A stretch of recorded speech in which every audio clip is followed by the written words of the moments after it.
Tonight, we have Senator Amy Marcos going up on stage in INC's rally, accusing her brother or claiming that he uses drugs. What do you make of that? Wala na. Ano na yan? Desperada na yan si Senator Amy Marcos. There's so many things that we can say, but quickly, no? One, it's against Filipino family culture. Kahit sinong Pilipino, most I would say majority, would not support a sister bashing or siya pa yung mismong naninira sa kanyang kapatid. Wala tayong nakitang ganun. It's unprecedented and most Filipinos will not support that.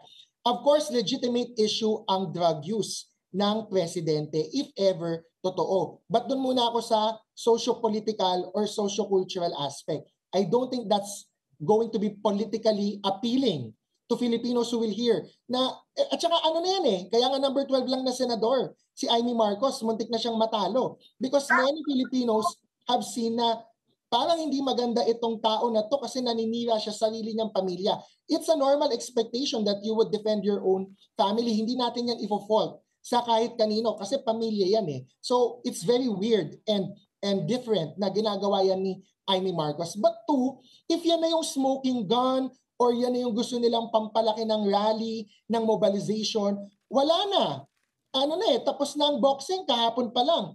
Kasi INC did not produce 1 million warm bodies. INC rejected DDS rallies or those rallies na calling for the explicit ouster or resignation of Bongbong Marcos. So today, until tomorrow, the DDS bloc, including Amy Marcos, weirdly, kasi Marcos siya, but alam natin DDS bloc siya sa Senate, they're still trying to get that critical mass.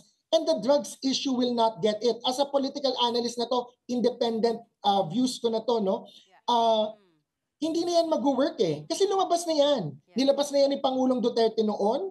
Nilabas na yan ni Sara Duterte noon. Nagkaroon na ng issue kay First Lady. They've tried to come up with yung cocaine snorting video, which is allegedly AI. It never created that critical mass. Ang last ko na lang masasabi dito, baka matatapos na tayo, it reeks of hypocrisy. Sasabihin mo, alam mo na nagda-drugs yung kapatid mo, and yet you campaigned for your brother in 2022. Bakit hindi mo sinusugan si President Duterte na sinabi niya noon na nagda-drugs si BBM?